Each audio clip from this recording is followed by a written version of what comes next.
Hello, everyone.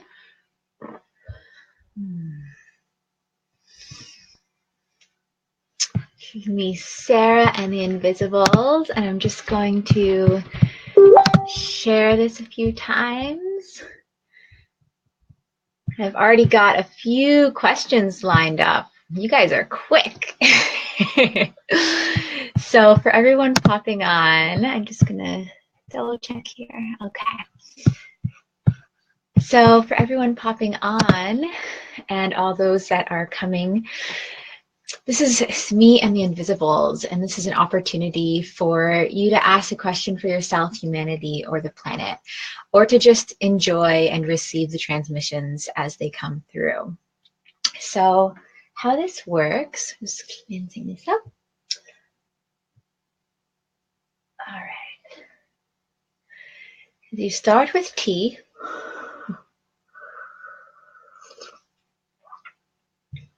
And just before going into anything, I'm just going to send this sound throughout time and space. Just letting it clear the space and bringing everyone present into this temple of teaching. Whether you're listening to this now or you're going to watch this in the future, knowing that you've come for a reason and there is wisdom to be gleaned.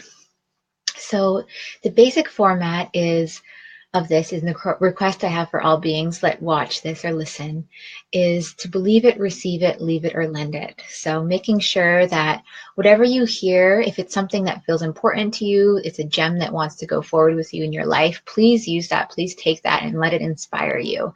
And if it's something that doesn't resonate with you, it doesn't feel like it's for you, you can leave it. You don't have to pick up things that are not for you. And same goes that if there's something that's come up or stirs up something within you during one of these transmissions, but you're not quite ready for the repercussions that might come if you fully go down that path or go follow that potential, know that you can lend it. So you can lend the vibration of the teaching almost to the earth in a vibrational package, and you can return to it when you're ready to unwrap that. So how this is going to go now is I've had a few requests, autonomous requests. So I'm going to ask my first question is usually my own question. And then if you have a question for yourself, humanity, the planet, you can either put it on the thread or you're welcome to send me an autonomous message. I realize I should be sharing this. So just wait a moment while I share this on my page.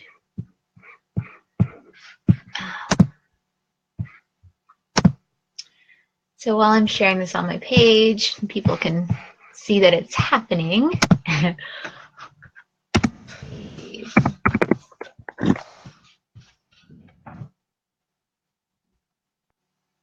All right, done.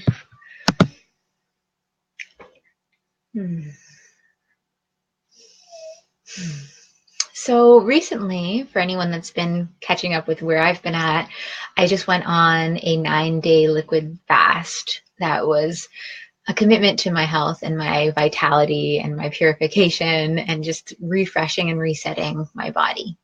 And I feel that. I feel the effects of it. And now I get to eat food again, which is lovely, just in time for Thanksgiving, whatever that means. And so during this time, I feel like in some ways I'm living these two polar lives because, my family my husband and my daughter, we live here on Salt Spring Island in Canada.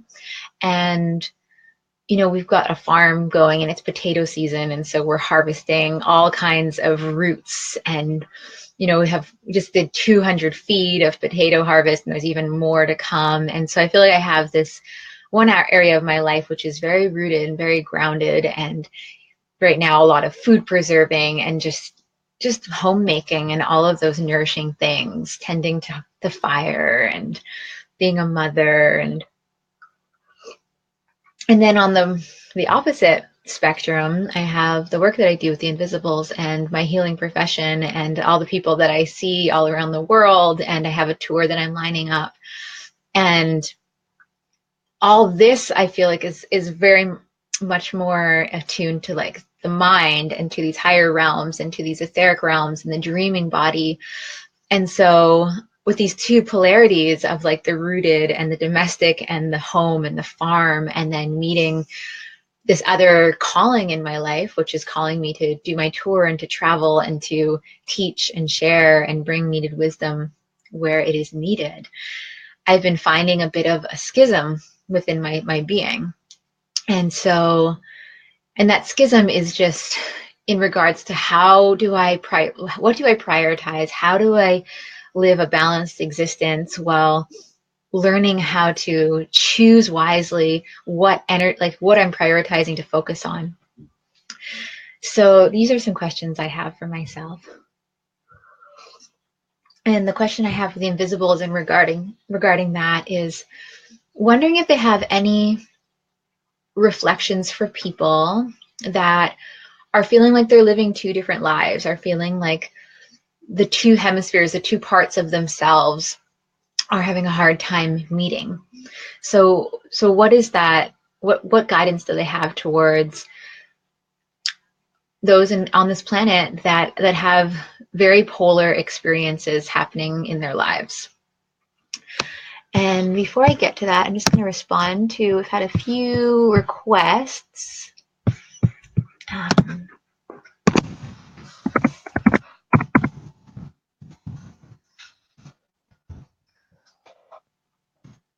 right, and one more request I'm just going to respond to, and then I will get to that question while I'm waiting for people to pop on.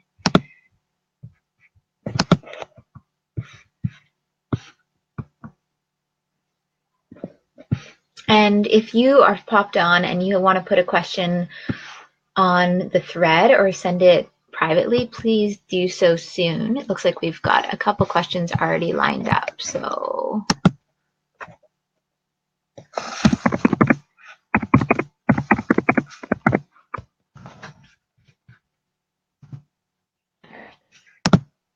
here we go.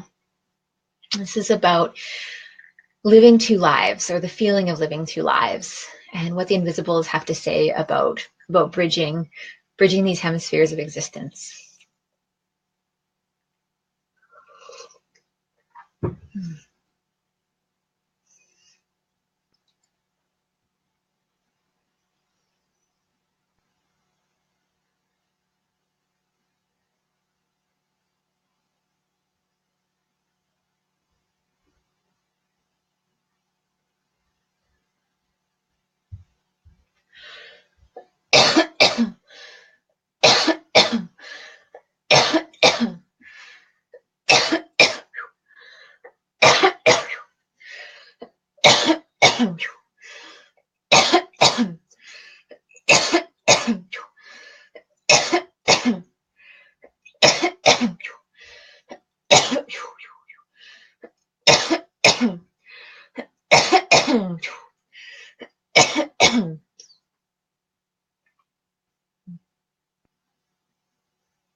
You need to forget that there are qualities in your body that desire for you to stay at a certain level of comfort, okay?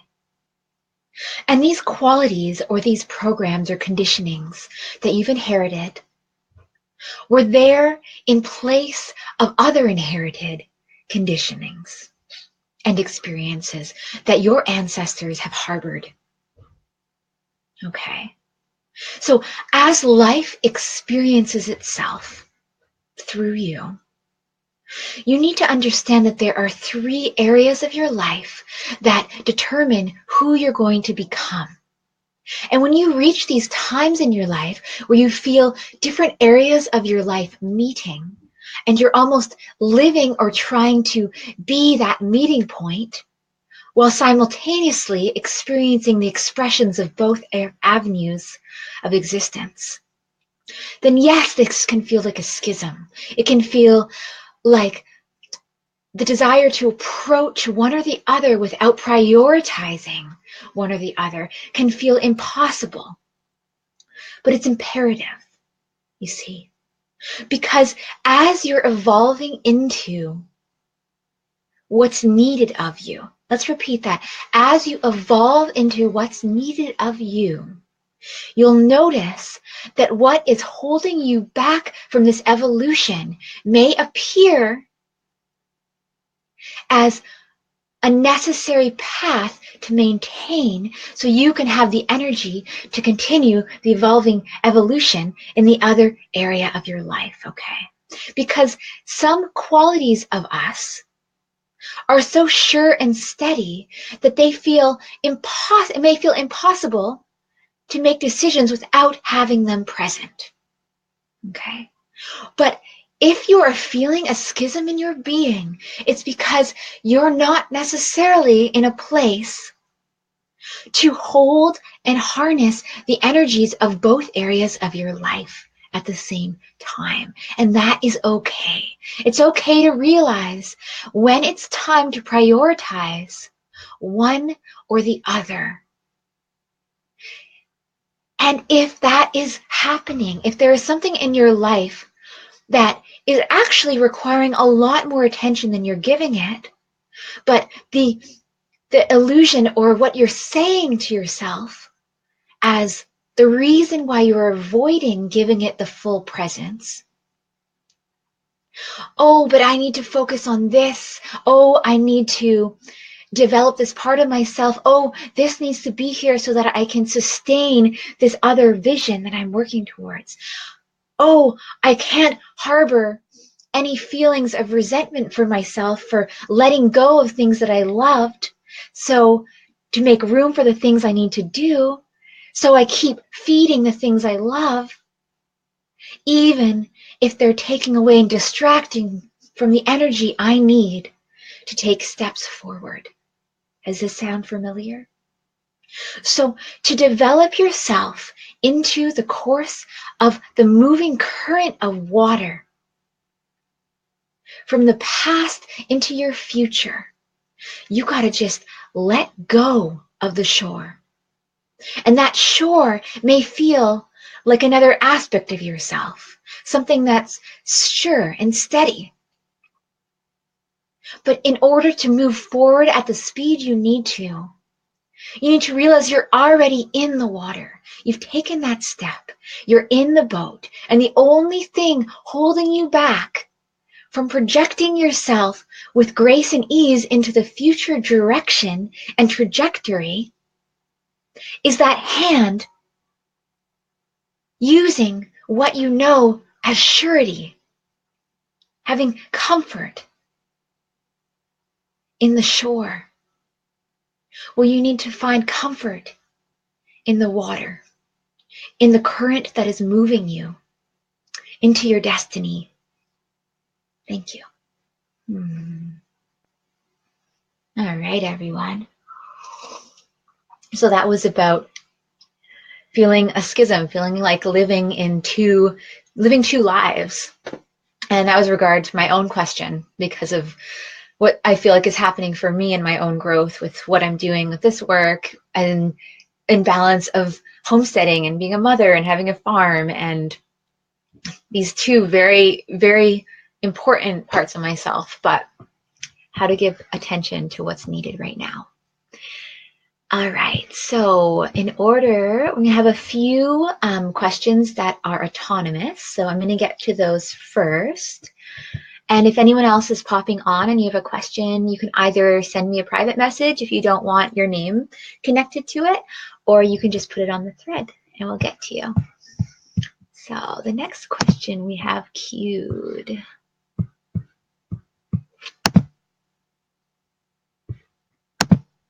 All right. This is a general question and does not it does not have to be. Oh, okay. I would like to ask the Invisibles about the human relationship with animals.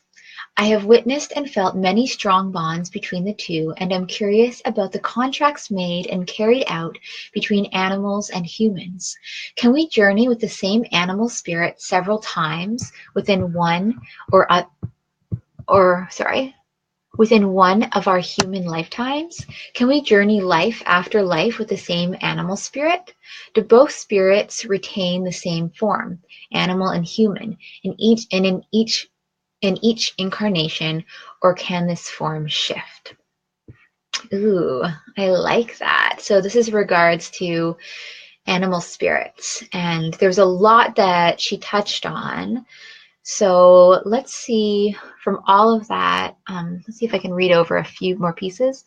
Can we journey with the same animal spirit several times within our human lifetimes? Can we journey life after with the same animal spirits? Do both spirits retain the same form, animal and human, in each incarnation, or can this form shift? All right. Well, that's a lot of different areas, and so I'm just gonna post it to the I'm going to pose the question to the Invisibles regarding their perspectives on humans' relationships to animals, and to the spirits that move through animals. So, this is for all you animal lovers out there. All right.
The sweetness of the animal kingdom, the allies of the furried, the winged, the slithering scope, the ones who see between the realms of tree branches,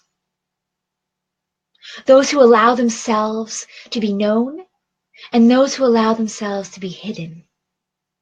The animals on this planet, in all their shapes and forms, one of them human, one of them mouse, one of them kangaroo, the creatures that swim, the dolphins at sea, they all hold an inherent wisdom from the lineage of animals that have embodied them. How do we say this? So if a spirit enters into an animal's body, this spirit is allowed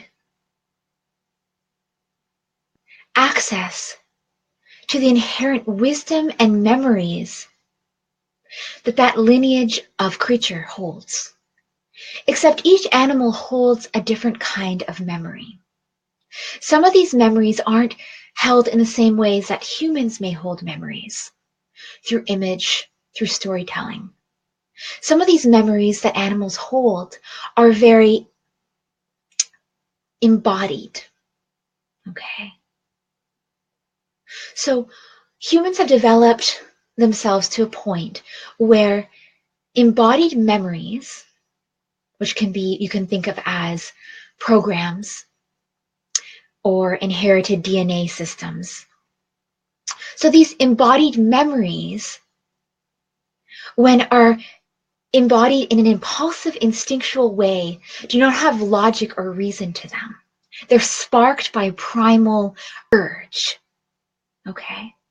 So just say a grasshopper has the primal memory inherited from its ancestors of grasshoppers, that when they feel a certain gush of wind that can only be created as a result of possibly a paw coming down, a tree, a limb falling, that kind of wind, that kind of stirring in the air motivates them to leap forward, to avoid being caught, to avoid being affected by whatever's falling.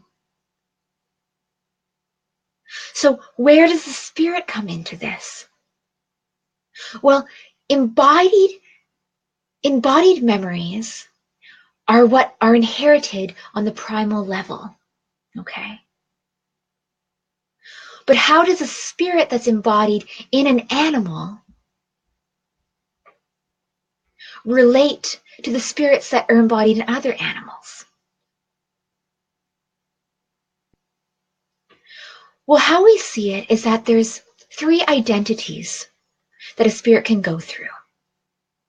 There's the identity of we, to learn the feeling of collective consciousness, to learn how to be in a pack.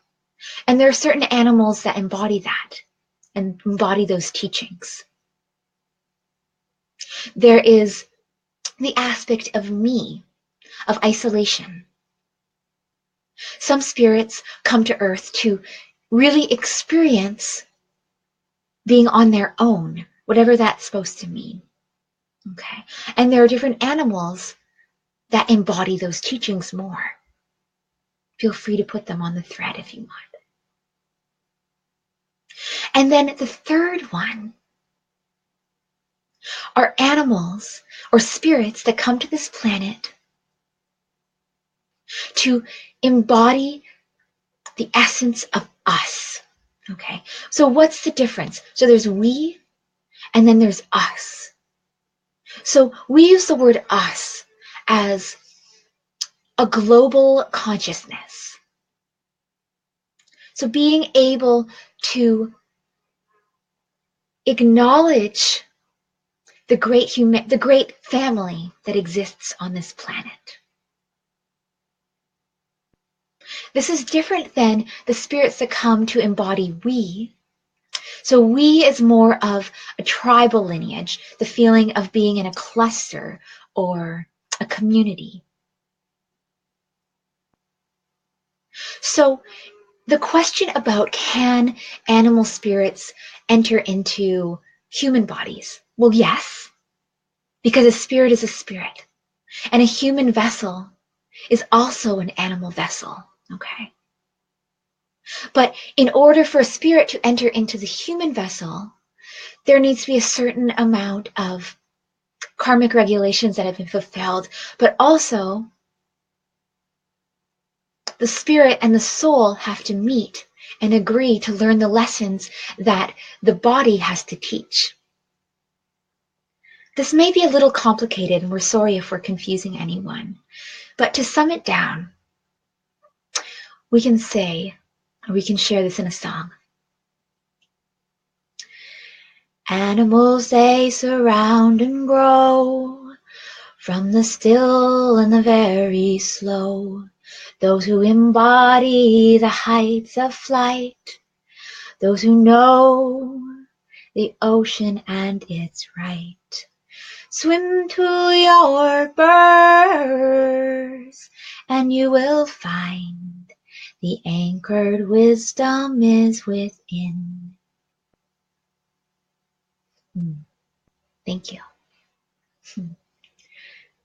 All right. So that was about understanding or concepts regarding spirits and animals.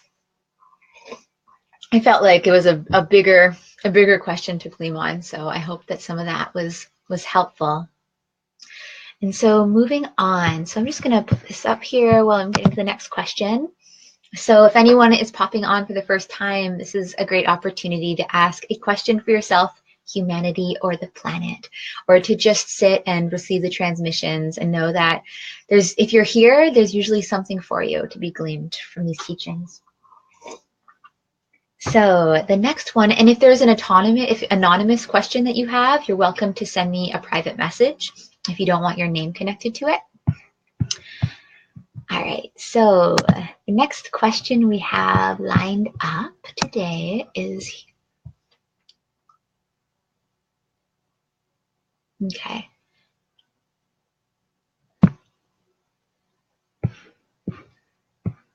Let's see. So the next one we have,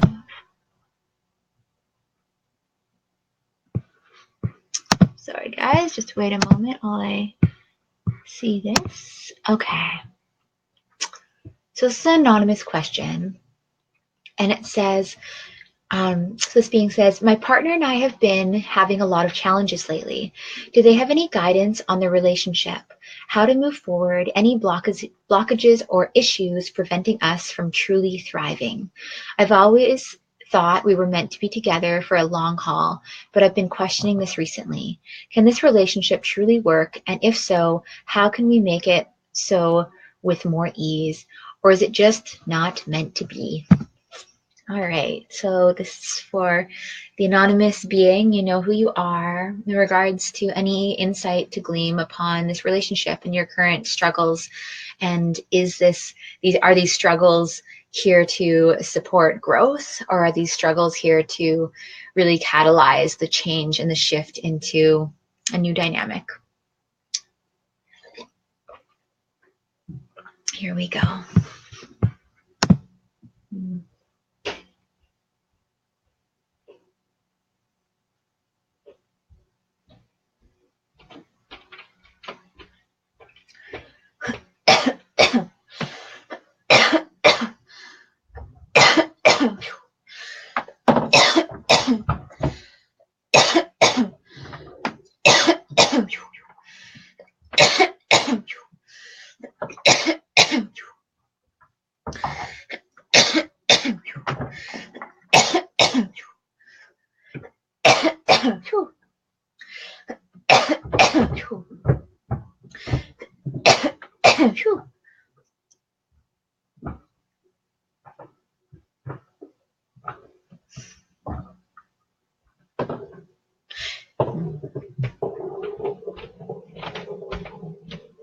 You're longing too much for something that can't be found in this life because it doesn't exist between the two of you in the way that you are desiring it to exist. However, if you're seeking to find something that can exist between the two of you, some examples that we see are being able to survive, not the word survive, but encounter challenges in regards to spiritual development, in regards to harnessing power from other sources. So we see that the two of you can work very well together in teachings, okay? That there's some way that you are able to support and inspire different insights and revelations. Also in relation to teachings that have come up for either of you. So we see a power in that friendship, a power in that ability to support these greater understandings. But this is on one side. We also can see that the two of you have been able to underestimated the impact of the pain that each of you has been harboring because of the relationship. We see that you, maybe more than this other person, has been holding it more in your lymphatic system, whereas we see that we're seeing dolphin, we're seeing,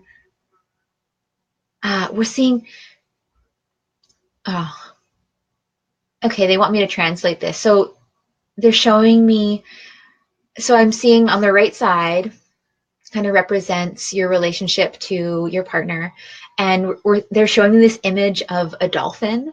So this is in regards to how the relationship is being affected. And so we're seeing this dolphin, which represents play, playfulness, and they're also saying something like curiosity and this playful vitality. And we're seeing that.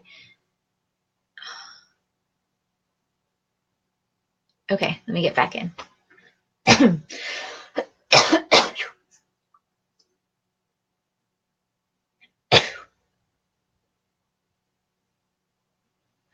What we're trying to share is that the play that has been between the two of you has been washed up to shore for a long time, especially since mid-October, November 2014, or maybe that was too long ago, but we're hearing or seeing that. We're seeing that. Also, is there a way that the two of you could bring more play into how you process? Okay. So this is an exercise that we have, and for anyone watching that may feel that the playfulness is being shifted from their relationship, okay? So this exercise is to have each of you commit to about half an hour at least. And in this half an hour, we want you to, each of you is going to go into your wardrobe and choose an array of clothing, okay? And we're hoping that, choose some different colors. So have maybe some clothing that are from more the earth tones, something that's more colored, or you can even go and go to a thrift store or something. Shop for this. And so each of you go through your wardrobe and then come back with these garments. And we want you to explore a game where your partner you're going to allow your partner to choose an outfit that they want to communicate with you in, okay, from what you've chosen. Or it can be, you can have fun with it. You can have your partner go into your wardrobe and just choose from there, okay? Or maybe they can want to choose from your own wardrobe for your partner. But each partner is going to get into those clothes, okay? So whatever your partner's chosen. And while you're in these clothes, we want you to play this game. So have a topic that's been coming up for you, okay? And so if the topic, just say the topic is emotional literacy. So wanting to communicate about how your partner receives you emotionally, okay? So that'll be the topic you could come forward with them. And if your partner doesn't want to answer a question,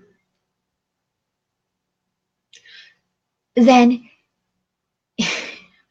yeah, I'm just going to try to say it. They have this very intricate game that they're trying to show me. So they're showing me this image of,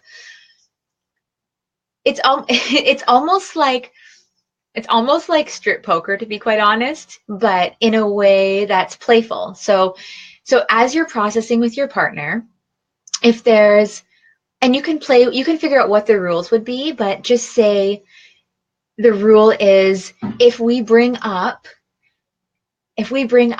a topic or something we've already talked about or a story that's already been talked about, then and I catch you on that, then you have to take off one of the garments of clothing that you're wearing, okay? And so how this is supposed to go is that if you can think of ideas, so if you can say something to your partner that inspires the conversation to keep going without reaching something in the past. So if you can,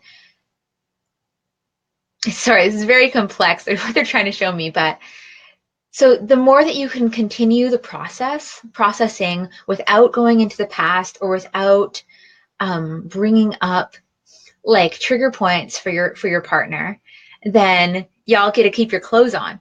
But if you start, going into the story, then the clothes have to start coming off. And so it's kind of just this idea of showing you the vulnerability that could be between the two of you, but also realizing that, you know what, I'm going to let you figure out what that is. It's a little complex and you can play with the rules. It's not quite a tailored exercise, but that is for you, my dear. So have fun, bring more play into the relationship. And they're not showing, like, they didn't say anything about necessarily like cutting off the relationship, but that if this play can't be integrated, it doesn't have to be in the exercise they shared, but that's more of the issue. If the play can't return, like the image that I saw of this dolphin like being washed up on shore, it's like you don't want the play, you don't want that joy to die, because you need that. That's what's going to keep you healthy.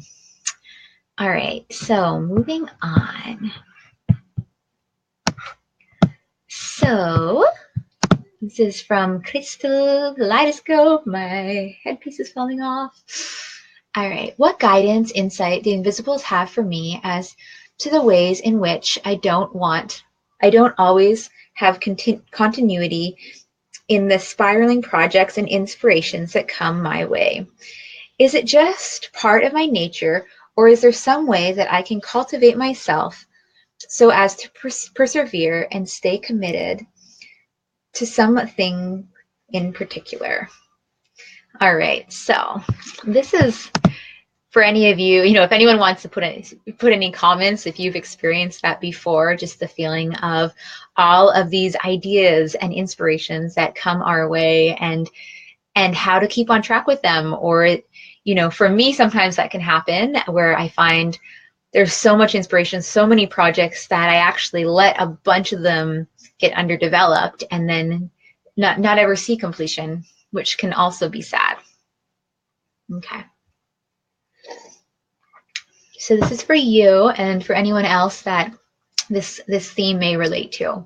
So understanding how to realize if perhaps you're coming from a place of having that your role is to be an inspired being who has all these different ideas, and maybe those ideas are for other people to pick up. Maybe they're not necessarily for you. Or is it also a wake-up call to start focusing? So that's kind of what I'm getting from this question. Let's see what they have to say.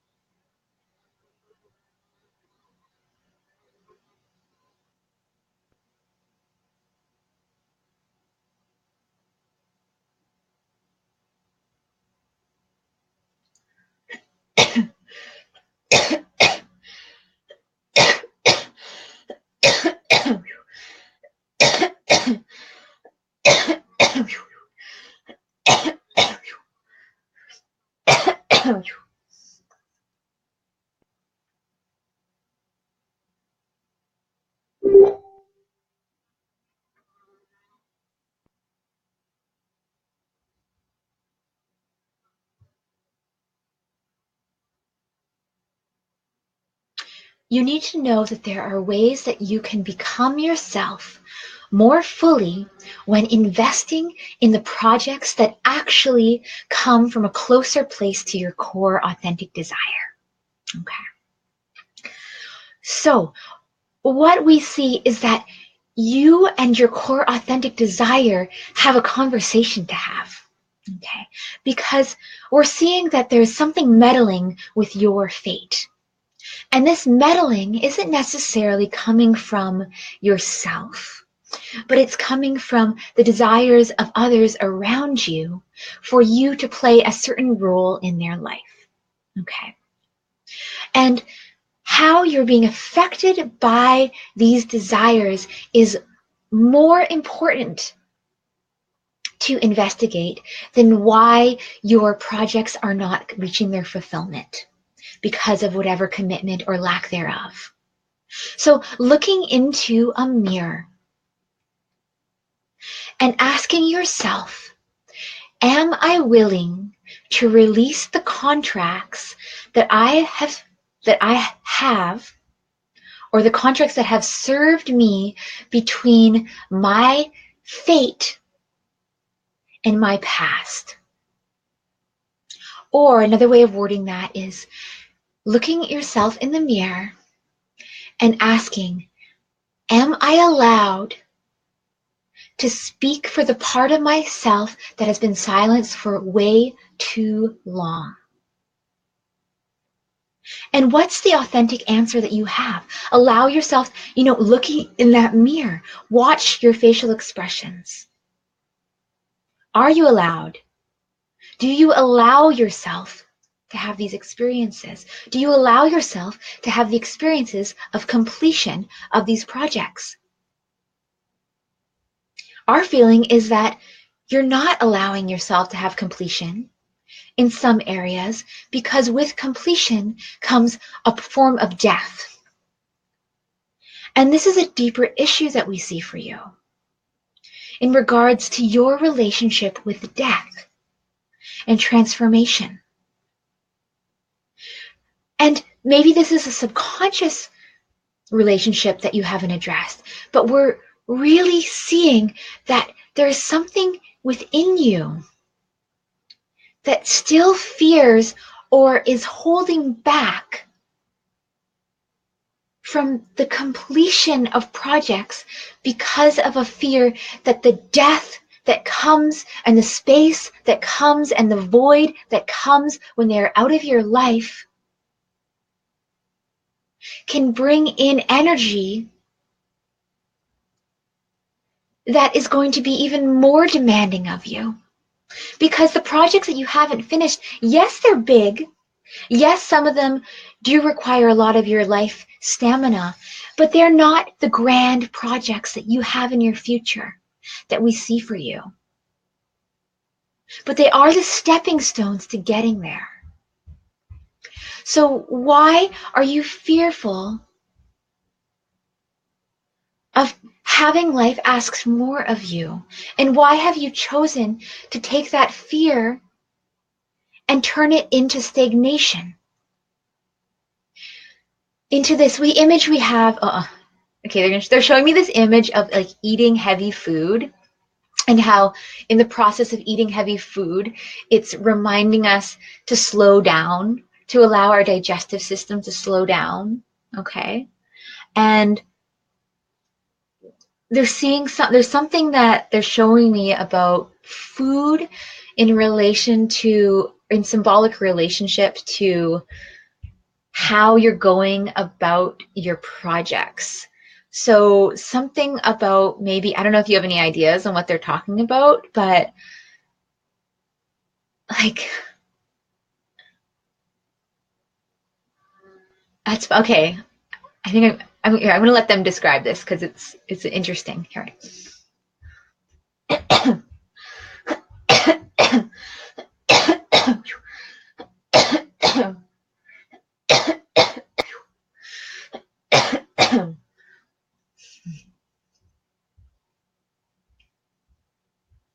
So choose 3 projects that are in your life and find an equivalent food that can represent them. Okay? Whether it's just a fruit, whether it's a meal. And so we want you to somehow tie creating these projects with a meal or with a food. And we're not going to give you the exact ideas on how that's going to happen. Suggestions could be maybe having a feast to unveil the project, or having a fruit around, or something that symbolizes that project around. And the duration of that fruit's decomposition can be in relation to how fast you need to go with the project at hand. So using some sort of material or in the food or the biodegradable level, and using that with your project. So there's some sort of connection with that that's going to be helpful and fun for you. Thank you. Well, that's interesting. Never thought of that. Some people have those little sand timers, but they were kind of showing me how, if you are needing to have something to inspire you to get shit done, to finish these projects, having food that's going to be decomposing in your home around you until your project is done or it could be something like even having the most decadent, delicious chocolate bar or feast that you have to put on your desk, and you can only eat it once your project is done. All right, so moving on. How are we doing? Okay, so the next question we have, I'm just going to double check. What's the best way to connect with your spirit animal and get messages from them? Ooh. This is a theme today. So actually the first question we had was about totem animals. It was about our spirits embodied in animals. So I really like this theme. Let's see. I know for me, I definitely have had some amazing encounters with animals in my life, and calling them in and having, like, I actually have experiences of animal communication, and it's not always as clear as, I'm clairaudient, so I can hear things between the veils. I can hear spirits and ancestors and ghosts and um, things like that, and can communicate with totem animals. However, to relate with them on the physical plane, when we have animals that are embodied, they also have ways of communicating with us. And there's an amazing, I know this is not fully what you're getting at, Ali, but I'm just having a tangent. There is this amazing YouTube, I think it's on YouTube. It's called the animal communication, or the animal communicator, and her name's Anna something. If anyone that's watching knows what I'm talking about, feel free to put it on. But it's an amazing documentary, and the work that she does with communicating with animals is just inspiring. And she receives vision, like images through them, and feelings, and that's how they communicate with her. But as for spirit animals and connecting with spirit animals, let's see what they have to say about that. I'm just going to keep this up while, okay.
Firstly, Ali, we can say that we see this hummingbird around you. Something that's very fast, heart-centered. And we're also seeing specifically for you something with the dandelion. We're not sure its relationship. But as for your question about spirit animals, in order to connect with the animal kingdom, queendom, existence, spirit animal existence, you need to find ways of developing the part of you that is akin to your own primal existence. Okay. So to understand what animals you're carrying or that come with you, sorry, we're just going to change speakers here.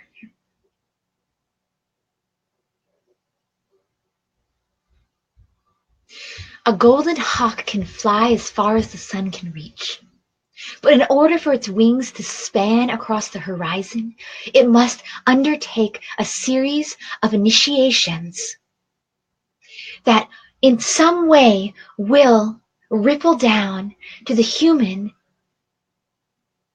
that it communicates and supports in their waking existence, right? So your spirit animals are here not just to support you, but to be themselves. And they being themselves is enough to be the support you desire. So if you're desiring and you're in need of grounding and stillness and going within and allowing yourself to calm and center with the energies of the world around you, then a bear would be a likely candidate for you. So totem animals come to you when you're in need of their medicine, as well as they exist and have been with you since you were young. If they're animals that haven't needed to leave because you and them are so akin to each other, that the medicine that they carry and what your purpose is in this life are so similar that you can carry and be with them for long periods of time. To initiate yourself into an animal lineage, which is what we're talking about the golden hawk, is to realize that there are certain animals that aren't easy. They're not graceful to have around. They're not necessarily pleasant to be supportive, because that's not who they are inherently, right? So a jaguar isn't inherently the creature that's going to be here to help you feel soft and tender, right? It's a creature that's here to help you have acute vision and focus, to be able to navigate quietly, efficiently to your goals in life, right? But it's a predator. So it comes with that energy of the predator within it. And to hold that predator, you need to be able to be bold and harness the energy of that predator without it devouring you, right? So to communicate with your totem animals, we encourage you to request dream space to be made, to ask an animal that is present now in your life, or if there is an animal that is desiring to work with you, but you're having challenges accepting its medicine, maybe that can come to you. Many animals come to you in dreams and may devour you, or may bite you, or may be animals that you fear. A lot of the time, the dream realm is the easiest way of communicating with these animals. And even if these animals are here to devour you, in the waking life, be more inquisitive. Perhaps it's here to devour you because it's teaching you that you and it are becoming one. To not fear its power, to not fear the power that you need to hold in yourself to hold this animal. So in your life, are there dreams that you have had? Perhaps there are actual animals that are coming to you in the wilderness. If a raven comes and lands every morning in front of your window, don't just assume that, oh, ravens, there's a lot of ravens around and that's why this raven's here. Honor the messenger. Honor the messages of the animal world, of the bird world, of the oceanic world, of the insect world. Each of these creatures holds and harnesses a very specific vibration. and notice your fear towards them. Maybe a fear towards a part of yourself or a denial in a part of yourself. We'll end there. Thank you. All right. Where's my woo? So that was in regards to totem animals. Like I said, this is the second question about animals that has come up. All right. And so next, yes, Laurie, we made it. All right. Hello, everyone, by the way, that's popping on. Hey, Jade. Hey, Lori. Hey, Lizzie. Hey, Allie. If there's anyone else that's on that hasn't posted anything, I can't see who's on. So if you want to say hi, maybe a little bit of where you're at, where you are in the world, that's always fun. And so moving on. Okay. So this is from Lori. Is my son who has passed from this realm okay? Can I connect with departed souls, possibly in dreams? All right.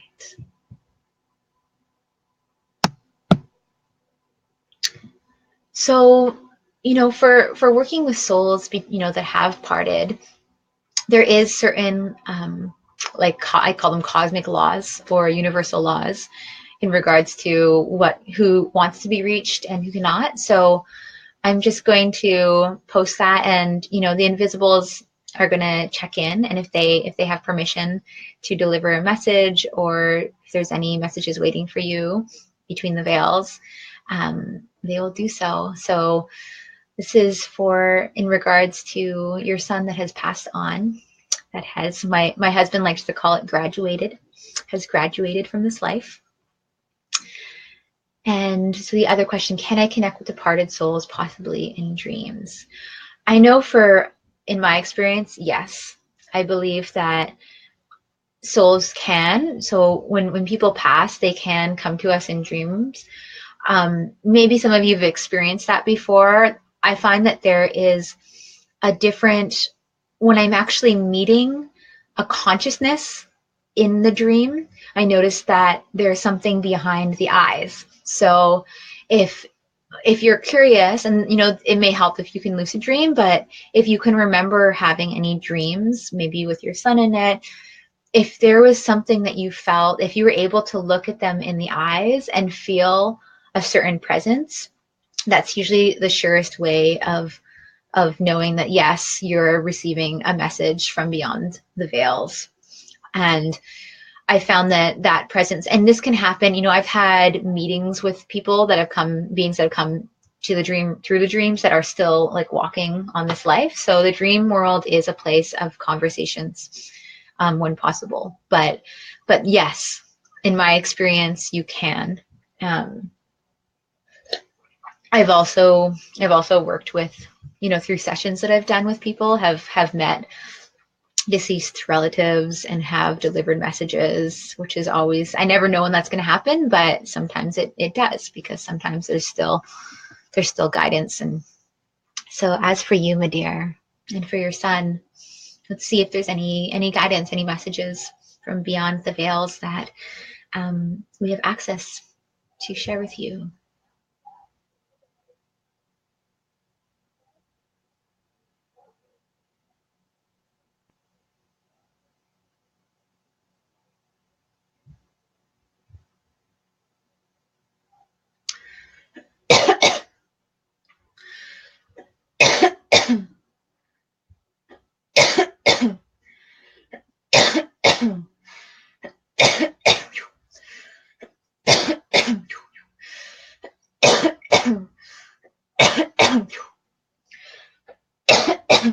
Just before I go, I'm just gonna clear the space.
we are seeing that there is, the wording we're hearing is a kindred spirit. We're seeing a girl or a young woman or that is alive and has had a close connection or relationship with your son. We're hearing a clue, Mar or Ma, something. Or maybe the place that they live, we're not sure. We see that your son has been trying to send messages to this person through this young woman, and that she's not understanding how to relay these messages or what to do with them. We see that she has a lot of grief, but also like a rebelliousness in her. And why we're sharing this is we feel that your son is trying to make it known to you that there is something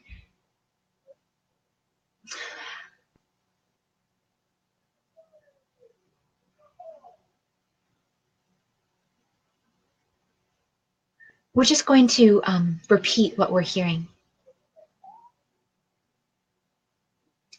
We're hearing, I want you to become aware that I can't hold onto the memories of my heart and my will much longer. For why I left is confusing to some, but I'm understanding more that I needed to learn how to leave behind guilt and shame for what I've seen. We're hearing mother. There's a way that he likes to call you. It's a little different. We don't know.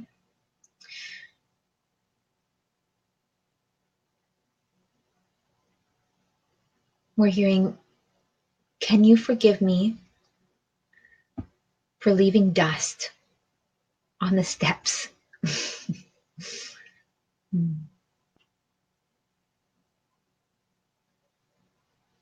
We're also seeing that there's something with a turtle or a rattle. Oh, okay. I'm going to translate this. We're seeing a turtle, like they're showing me this image of like a turtle shell that's made into a rattle.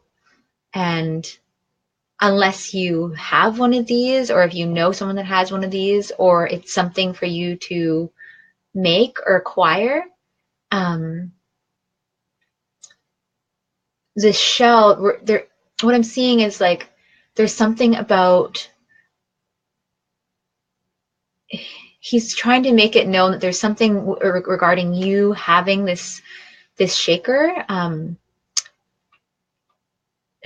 feel like I've seen these in like a ceremonial shaker, and that there's some sort of way that it's going to help you communicate and move through your grief. Or maybe it's somebody that, maybe a medicine person that has, maybe it's a little, there's a lot, he's kind of showing me, but yeah, there's something about, there's this turtle, this like turtle shell rattle that's, maybe there's a medicine person, medicine man or woman that carries it and can support you in your grief, or it's going to help you, or you should find one. I'm not really sure about the details, but that's what I'm seeing. So that was just a little, yeah. And the feeling, I mean, there is like even talking, like even having this, I definitely feel this weight. I don't necessarily feel that, I feel like his soul is still heavy. hasn't fully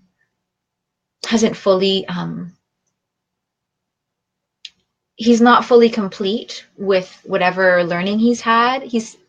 And so I'm guessing he will probably return, incarnate. But the image I was seeing too was that his memories, I think what he was saying too, like his memories are leaving. So usually when that starts happening, it means that the soul is starting to shed its identity, its previous identity. Doesn't mean that he doesn't hold that. Oh, hello everyone, popping on. We got Chin, we got Karen, we got Ao. So that's the basic thing I want to share with you about your son. I hope that's helpful, Lori, and blessings to that, and just maybe just more prayers on him loosening the weight. I feel the weight in his chest is still there. So even though he's passed on, that's an energy that he will have to maybe deal with in this next life or process. But maybe you find that rattle. Thank you. All right. So I'm just going to double check to see if we have any private messages. So for anyone else that's popping on, we could probably do maybe 1-2 more questions. I just have to pick my daughter up from the bus. I'll see how much we can get in because there's a full crowd today. And you know, if you can't get on this week, by the way, I do this every week. So every Wednesday at 2:30 Pacific Standard Time or 5:30 East Coast Time or Central Time. And I should put, so if you want to get more updates too, I did just add this to my website. And so if you go to my website, I should put that on there, which is www. Maybe it's on it. Deepsouljourneys.com. And if you want to be reminded, you can go and there's Ask the Inviisbles on there. And I actually just today added Ask the Inviisbles. So I'm doing personal sessions and I'm also open to doing group sessions. So if you wanted to get a crew of your friends together and we could do it distance like this, that's also, and then you'd get more time to have your answers put on. So moving on. Ding-ding-ding. So the next question we have is from Jade. Hello, Jade Watson. I'm going to show this for a moment. I'm looking for guidance from the Inviisbles about my direction at this point in my life. I want to be a channel of love, but often find my shadow side hovering close by. I'm wondering about ways to work on the shadow aspects of ourselves. Right? That is a great question. I know for me, like I've been learning more about how my fear is also my shadow self. Hello, Lena Santos. So getting to this question. So wondering about ways to work on the shadow aspects of ourselves. So this is a question, it feels like, for humanity. And so for all of us beings watching, may you glean something from this. All right.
Rational thinking is not how you deal with the parts of yourself that do not feel real, yet are very much affecting your day-to-day existence. You may know these all so well. Those thoughts that, if you're to articulate them, sound preposterous. However, under the shadows, under the surface, they lurk and they create huge ripples of effect in your life, in your capacity to thrive, in your capacity to build your career, in your capacity to have outstanding friendships and relationships, right? These hidden aspects of ourselves, these shadow parts of ourselves, are usually the ones that actually don't have much substance at all, correct? Is the shadow not an aspect of yourself that lurks only because the light is hitting the body, is hitting the form? The shadow doesn't have much substance, yet it can create, it can shadow and block the light from whatever it lands on, right? It can cloak itself over the parts of us that are tender, that are vulnerable, that are young, that haven't matured quite yet. So when dealing with the shadow parts of yourselves, it's important to listen to what they carry as medicine, as an antidote for you, okay? Because even if it's something that may be preposterous when you get to it, maybe an idea about yourself that is ridiculous when you finally articulate it, the reason that we have these thoughts, that we have these beliefs that come with us, that we carry, isn't always because they're here to hinder us. If anything, when in right relation with your shadow aspects, they're here to support you understanding how the world may trick others into feeling less. Okay? Because if you can learn to hear and listen to the parts of yourself that in the past have subconsciously been bringing you down, then you'll be able to start seeing these in others and calling them out for what they are. You'll be able to understand how what in the past may have seemed like abusive behavior from others, may have seemed like others disrespecting you. You'll be able to see that most likely all these actions have stemmed from the shadow aspect of that person, from the energies that aren't being acknowledged or witnessed or given space. So to work with the shadow sometimes is to find space to listen to the parts of yourself that are nearly quiet,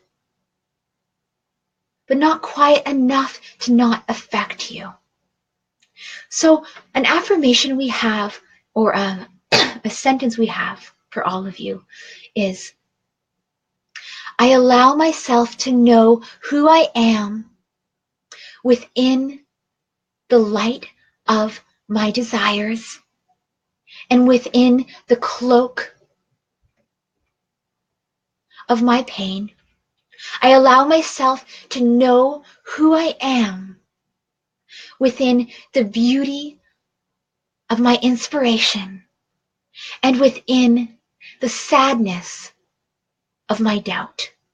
I allow myself to know who I am before knowing what I am not.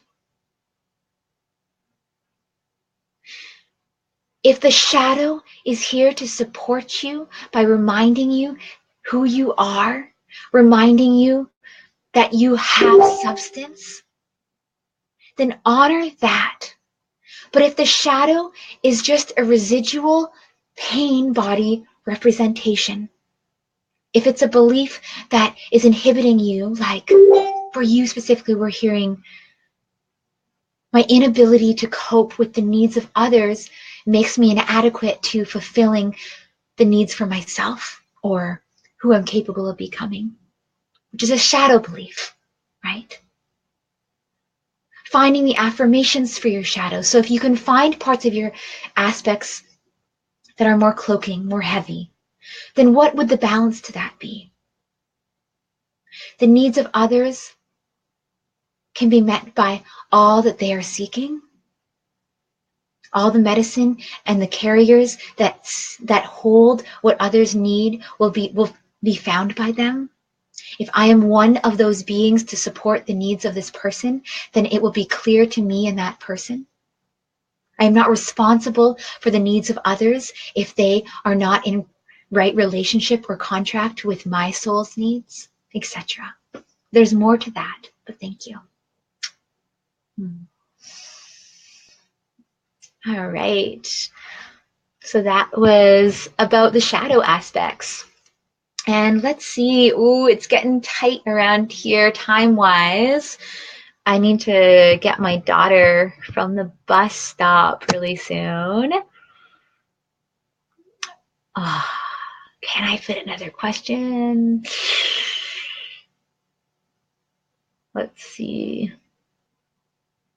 So the next question that we have up, ooh, we're so tight. I have about 8 minutes left on this call. So for anyone else that is popping on, we've got a sweet full house today. Because I have to wrap this up to get my daughter, I'm just going to put this link here. Wednesdays at 2:30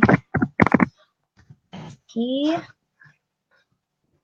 Okay, so for everyone that's new, that's the first time seeing me in the Inviisbles, we are live Wednesdays at 2:30 Pacific Standard Time.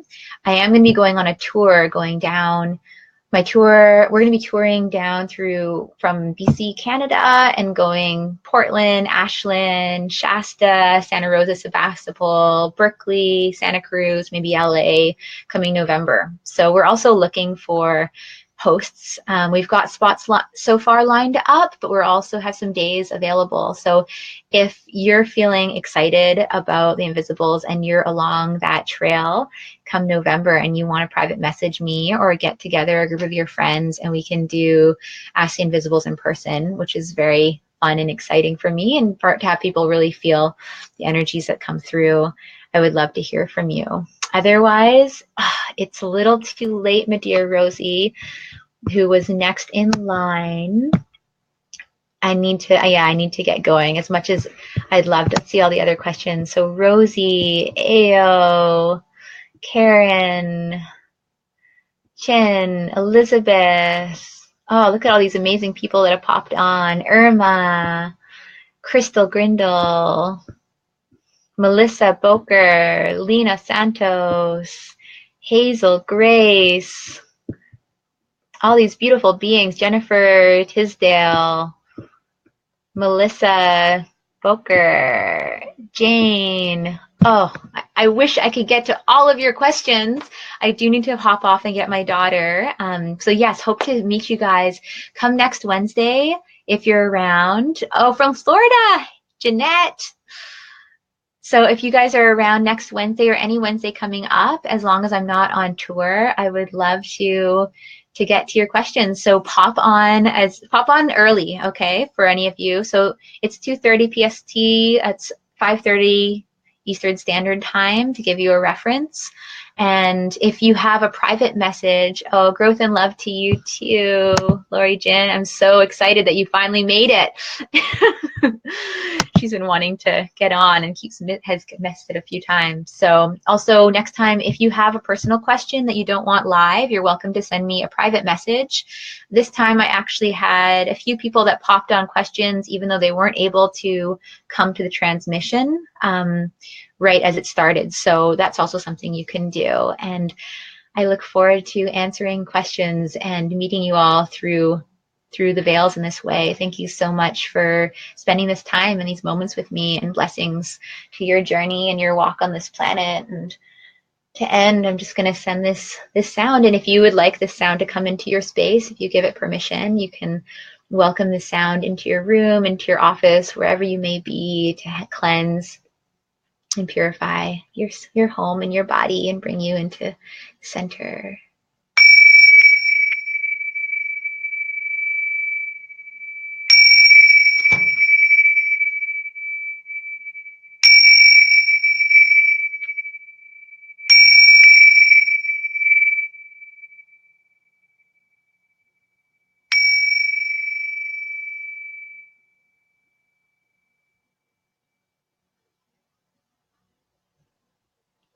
And I'll just end with believe it, receive it, leave it, or lend it. So if anything's come up during this transmission that feels important, that there's a gem for you that you want to actually work on, that it's inspiring you in some way in your life to take action, go for it.